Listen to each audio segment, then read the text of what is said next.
الشيطان الرجيم بسم الله الرحمن الرحيم الحمد لله رب العالمين الصلاة والسلام والتحية والإكرام سيدنا ونبينا وطبيب قلوبنا وشفيع ذنوبنا اکرم و اول واخرین خاتم النبیین رحمت للعالمین ابو القاسم محمد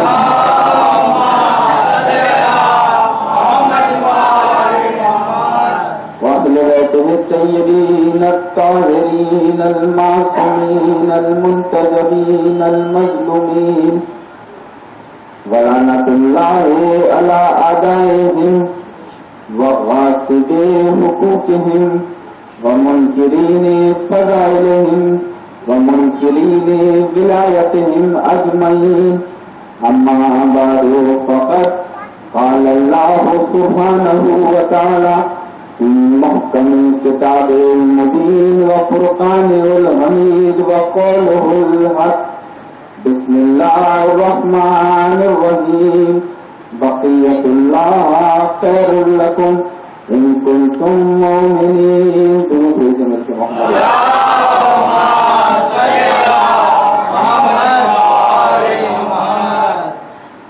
علی محمد عزیزان سید الشہداء ماتمداران مولا مظلوم کربلا اور موالیان حضرت فرات زندہ رہیے سلامت رہیے مولا آپ کو کوئی غم نہ دے سوائے غم حسین کے مولا ہماری مساجد امام بارگاہ عزاداری عزاداروں کی اور جلوسوں کی حفاظت فرمائے اور دشمنان اہل بیت کو نیز کو نابود کر دے مل کے خاندان زہرا پہ بلند ترین صلوات بھیجیں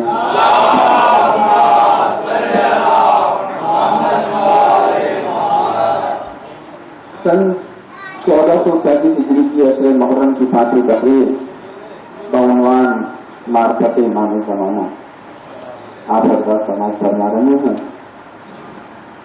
اور کیونکہ دامن وقت میں اب اس عشرے کے لحاظ سے بہت کم وقت رہ گیا ہے تو میں افسوس رہا ہوں کہ جلد سے جلد وہ تمام حقائق جو ہے وہ آپ کے سامنے پیش کروں.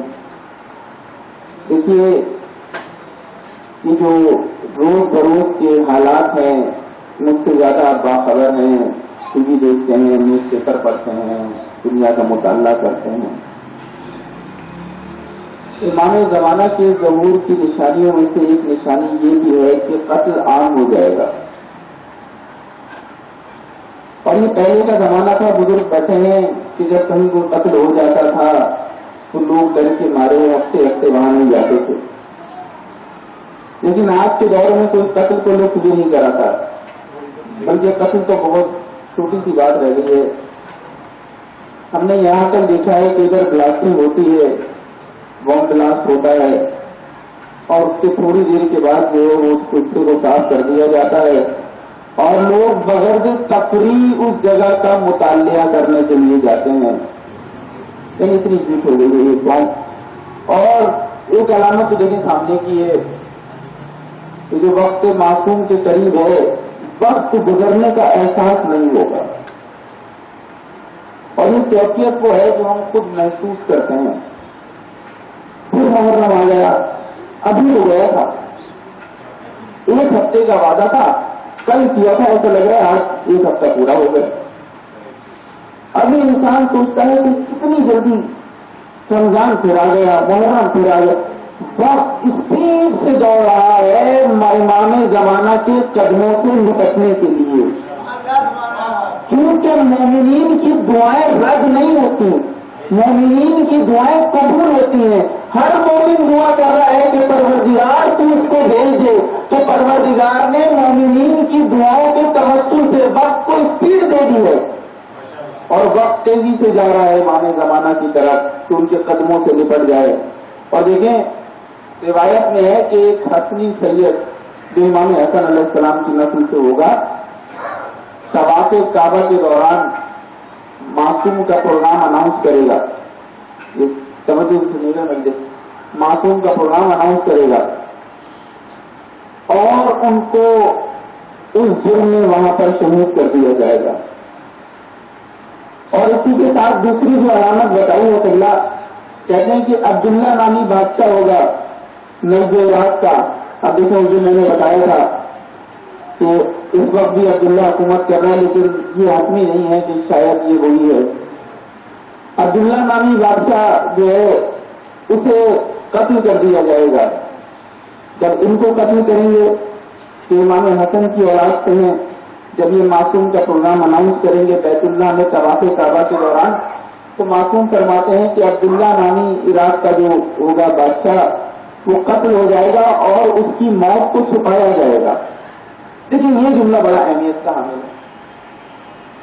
اسٹیٹ کا مالک مر جائے، ملک کا بادشاہ مر جائے، اور اس ترقی یافتہ دور میں جہاں جو ہے وہ کیمرے میڈیا کے اتنے زیادہ ہیں کہ کوئی بندہ گر جاتا ہے تو وہ بھی میڈیا پہ آ جاتا ہے کہ بندہ گر گیا، وہاں پہ بادشاہ مر جائے اور اس کی موت کو چھپایا جائے، یہ کیسے ممکن ہے؟ لیکن خدا کی قسم عربوں میں یہ رواج عام ہو گیا ہے۔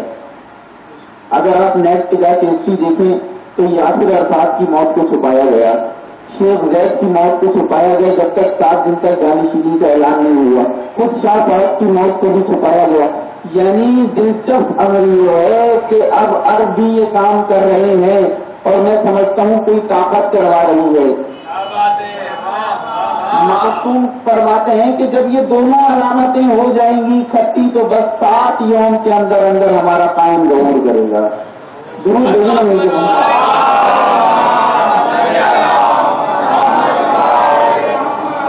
علامات تو بہت سی ہیں، پورا چیپٹر ہے علامات کا، وہ آہستہ آہستہ جو آپ کی خدمت میں عرض کروں گا، لیکن 2 قسم کی علامات ہیں۔ ایک ہے علامات حتمیہ جس نے ہونا ہی ہونا ہے، ایک ہے علامات غیر حتمیہ، یہ پروردگار کے ارادے پر منحصر۔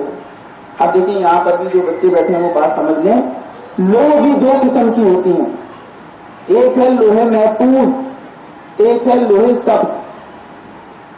لوح ثبت پہ تقدیر لکھی ہوئی ہوتی ہے، اور تقدیر محتاج ہے دعا کی، دعاؤں سے تقدیر بدل جاتی ہے۔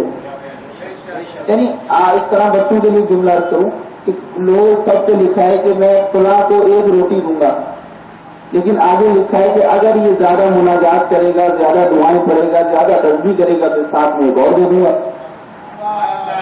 یہ ہے لوح ثبت۔ لیکن لوح محفوظ اس کو کہتے ہیں جہاں تقدیر نہیں لکھی جاتی، اللہ کا حکم لکھا جاتا ہے، وہاں تبدیلی ممکن نہیں ہے۔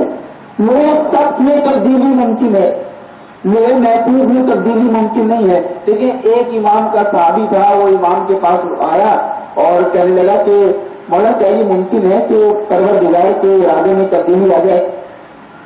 معصوم نے کہا کہ بے شک وہ قادر ہے، وہ قادر ہے، وہ چاہے تو اپنا ارادہ تبدیل کر دے۔ تو رونے لگا۔ معصوم نے پوچھا ماذا اٹھ کے کیوں روتا ہے؟ کہا مولا میں آپ کی احادیث سن کے، آپ کے فرمان سن کے، آپ کے وقت کے امام، اپنے وقت کے امام جو امام زمانہ ہے ان کی محبت میں اتنا چور ہو گیا ہوں کہ میں سوتا ہوں تو یا قائم کہتا ہوں، میں اٹھتا ہوں تو یا قائم کہتا ہوں، ہر وقت میں یا قائم کہتا ہوں۔ اگر خدا نخواستہ خدا کے ارادے میں تبدیلی آ گئی اور قائم کو نہ بھیجا تو پھر میرا اثر کیا ہوگا؟ معصوم کے چہرے پہ جلال آیا، کہنے لگے قائم کا آنا پروردگار کا ارادہ ہے، تقدیر نہیں ہے۔ تب بدلتی تقدیریں ہیں، ارادہ نہیں بدلتا۔ اور کہنے لگے ان اللہ لا یخلف المیعاد، پروردگار اپنے وعدے کی خلاف ورزی نہیں کرتا۔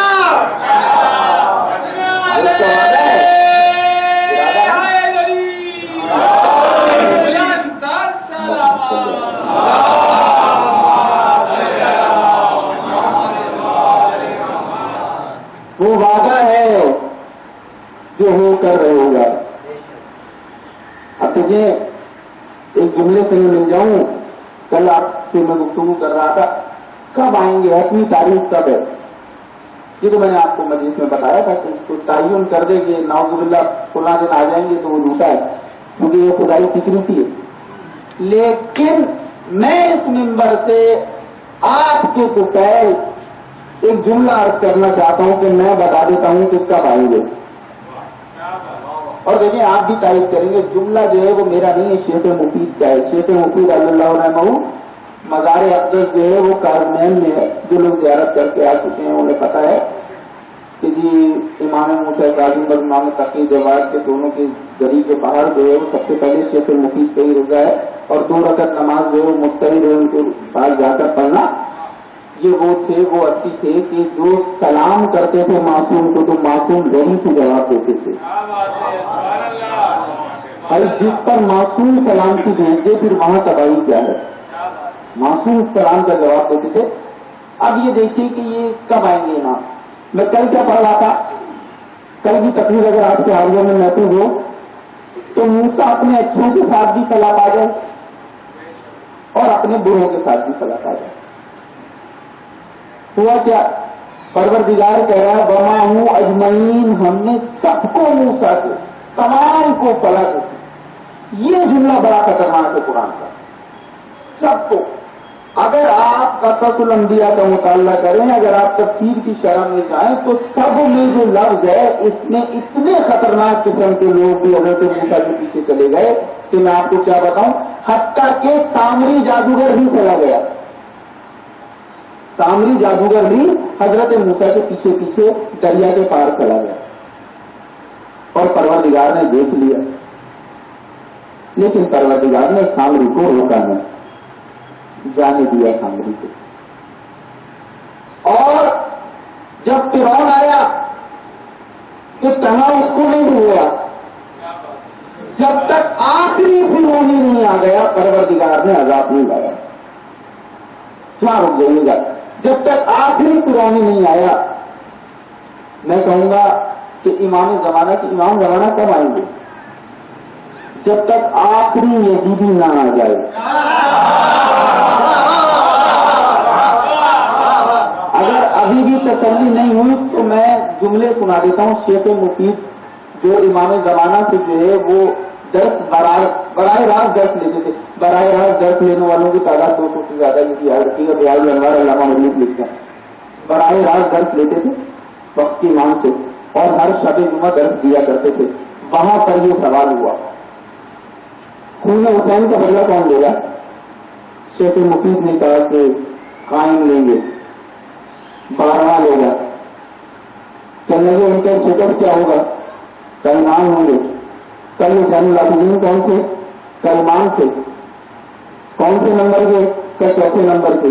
کیا عجیب مزے کا خیز بات ہے، چوتھے نمبر کا امام بدلہ نہیں لے سکتا، 12ویں نمبر کا امام بدلہ لے گا۔ اب یہاں پہ جو جملہ پیش کر رہا ہوں وہ جملہ اس جملے کی تائید ہے جو میں نے ابھی ادا کیا۔ شیخ مفید نے اتنا اہم جواب دیا، اس کو یاد رکھیے گا ساری زندگی، کہیں کسی سے سابقہ پڑ جائے تو جملے کو ادا کر دیجیے گا۔ شیخ مفید نے کہا کہ چوتھے امام کے پاس بھی وہی اختیارات تھے جو 12ویں امام کے پاس ہیں، اور چوتھا معصوم بھی وہی حکومت الہیہ کا اور تمام تر اختیارات کا مالک تھا جو 12واں ہوگا۔ لیکن اگر چوتھا بدلہ لے لیتا تو پھر آج کے یزیدی کا کیا ہوتا؟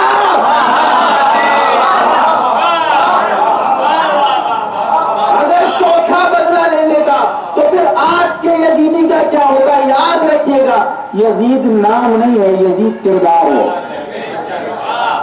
یزید کسی کا بھی نام نہیں ہے، یزید کردار ہے۔ جب آخری یزیدی آ جائے گا تو وہ ظہور کرے گا۔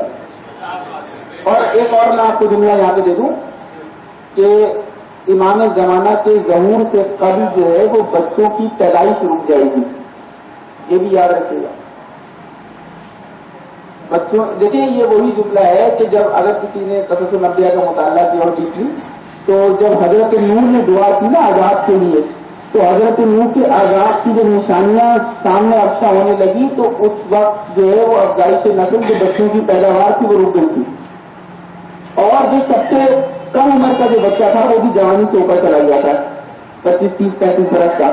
پروردگار کیوں؟ کہنے لگے اس لیے کہ بچہ معصوم ہوتا ہے، کہیں ایسا نہ ہو کہ معصوم عذاب کی نظر ہو جائے۔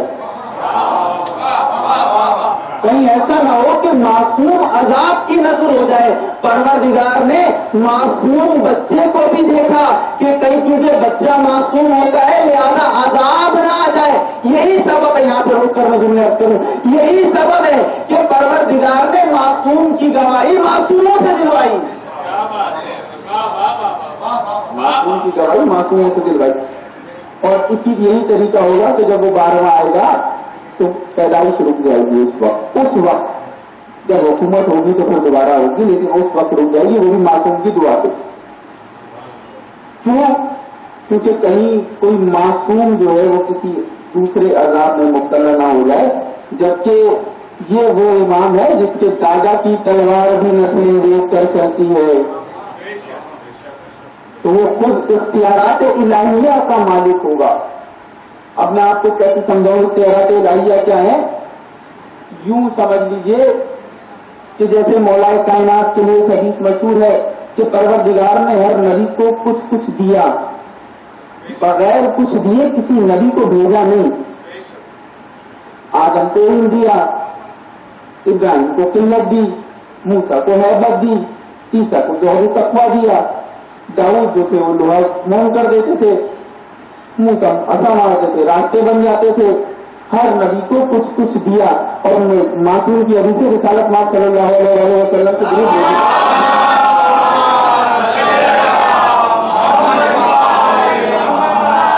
معصوم فرماتے ہیں کہ کچھ کچھ دیا, لیکن یا علی تجھ کو سب کچھ دیا, تجھے سب کچھ دیا. اور فرمانے لگے جس کو اگر آدم کا علم دیکھنا ہو, نوح کا تقویٰ دیکھنا ہو, عیسیٰ کا زہد دیکھنا ہو, موسیٰ کا جمال دیکھنا ہو, عیسیٰ کا کمال دیکھنا ہو, کہ جو جو انبیاء میں صفت تھی وہ تنا علی کو دیکھے. بس جملہ لے لیجیے, بات یا تو یوں ہے اور کوئی نہیں کہ یا تو اس طرح سے ہے کہ جب علی بکھرتا ہے تو نبوتیں بن جاتی ہیں, جب نبوتیں سمٹتی ہیں تو علی بن جاتا ہے.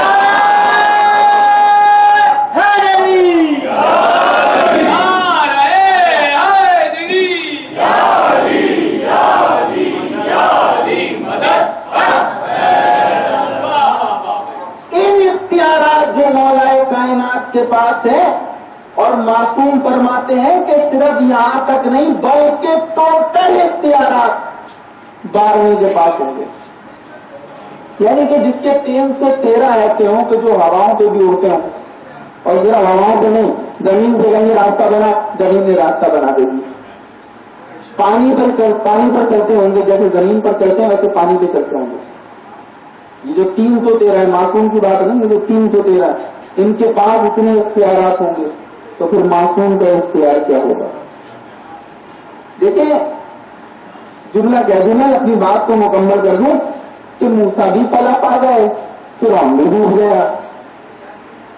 امام تھے, قوم کو ساتھ لے کر چل رہے تھے, بڑے خطرناک قسم کے لوگ اس امام کے پیچھے چلے گئے, جس میں میں نے آپ کو مثال دی کہ سامری جادوگر جیسا بھی. 30 دن کا طے کر گئے, 10 دن اور بڑھ گئے, 40 دن لگ گئے. اب یہاں پر جو یہ سامری جادوگر تھا یہ بیٹھا ہوا تھا. توجہ کیجیے گا, میں یہودیوں کی کچھ چیزیں آپ کو بتا رہا ہوں. بیٹھا ہوا تھا, جیسے ہی 30 دن سے اوپر ہوئے کہنے لگے نہیں آئیں گے, اب نہیں آئے گا. 30 دن کا کہا تھا, اب نہیں آئے گا, بھول جاؤ اسے, آؤ میں تمہیں نیا دین دکھاؤں. اور دیکھیں پیار الانوار میں مولا کائنات کا کیا جملہ ہے. معصوم فرماتے ہیں کہ ہماری محبت کا دم بھرنے والوں کی اکثریت یہ کہہ دے گی وقت آخر کہ یہ جو قائم کے آنے کی بات ہے یہ کہانی ہے, اب وہ نہیں آئے گا, یہ کوئی کہانی ہے. کہنے لگے جب یہ اعلان ہو جائے گا تو ہمارا قائم آ جائے گا. اس نے کیا کہا کہ اب نہیں آئے گا. 40 دن بھی غیبت کو برداشت نہیں کر سکے, فطرتاً یہودی تھے. اور کیا کیا کہ سونے کو پگھلا کر ایک جو ہے وہ بچڑا بنا دیا, اور وہ بچڑا کلام کرنے لگا, بولنے لگا. اب دیکھیں سارے پڑھے لکھے لوگ بیٹھے ہیں، اگر کوئی بچڑا آ جائے باہر اور وہ آپ سے پوچھے بھیا خیریت سے ہیں ٹھیک ٹھاک ہیں کیا حال ہے، تو آپ کے تو ویسے ہی احسان پتا ہو جائیں گے یار بچڑا ہم سے گفتگو کر رہا ہے، وہاں زندہ نہیں وہاں سونے کا بنا ہوا مجسمہ گفتگو کر رہا تھا۔ کہنے لگے آؤ میں تمہیں خدا دکھاؤں گی، یہ ہے اللہ سامنے کا۔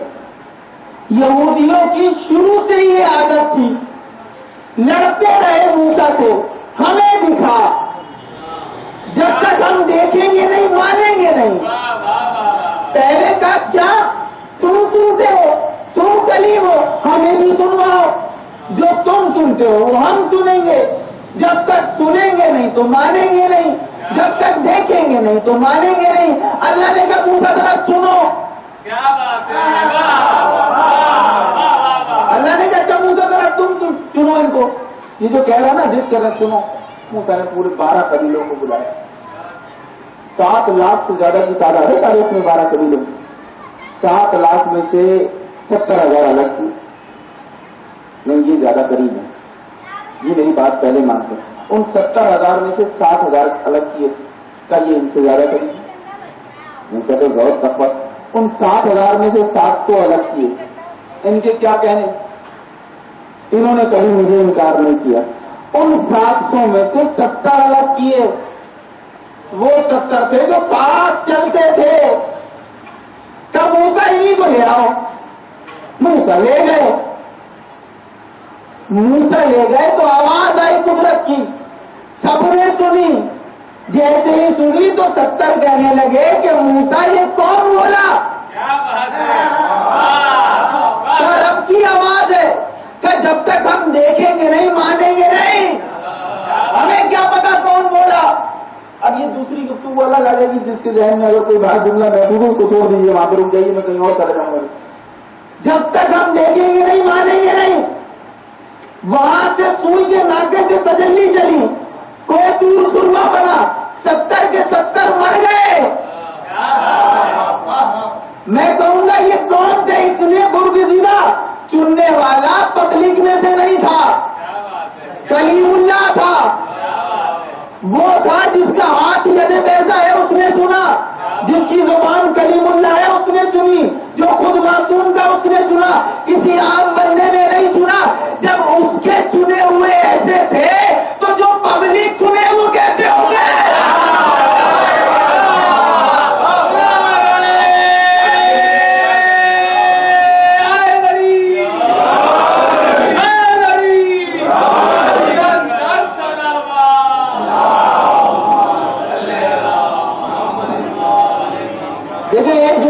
کہہ کر تو میں آگے بڑھ جاؤں گا، لیکن یہاں پہ بات آ گئی تو پرانے کافروں کی نشانی دیکھی آپ نے، پرانے کافر 2 کام چاہتے ہیں، دیکھیں گے تو مانیں گے، سنیں گے تو مانیں گے۔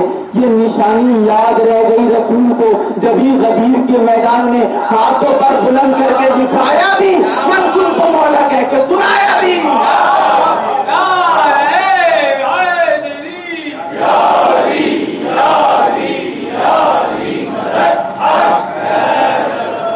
وہ نہیں آئے گا، اب نہیں آئے گا، کیوں؟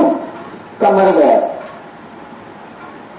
تو نماز جنازہ پڑھ لو، کہ یہودی کی فطرت ہے کہ نبی کے نماز جنازہ بھی نہیں پڑھتے، اب پتہ نہیں آپ نے جملے کو کہاں لیا، بہرحال اب نہیں آئے گا، اب نہیں آئے گا۔ آؤ میں تمہیں نیا خدا دکھاؤں، اور بنا دیا، کہنے لگے دیکھا موسیٰ نے تو خدا دکھایا ہے، میں نے دکھایا۔ 40 دن مکمل ہوئے، موسیٰ سے آ گیا۔ موسیٰ نے جب آ کے قوم کی حالت دیکھی کہ یہ کیا ہوا، تو قرآن کہتا ہے سب سے پہلے موسیٰ ہارون کے پاس گئے، وزیر کے پاس، کہنے لگے جب یہ گمراہ ہو رہے تھے تم نے روکا کیوں نہیں؟ تو ہارون کہنے لگے کہ روکا اس لیے نہیں کہ مجھے ان کی مزید گمراہی کا خطرہ تھا۔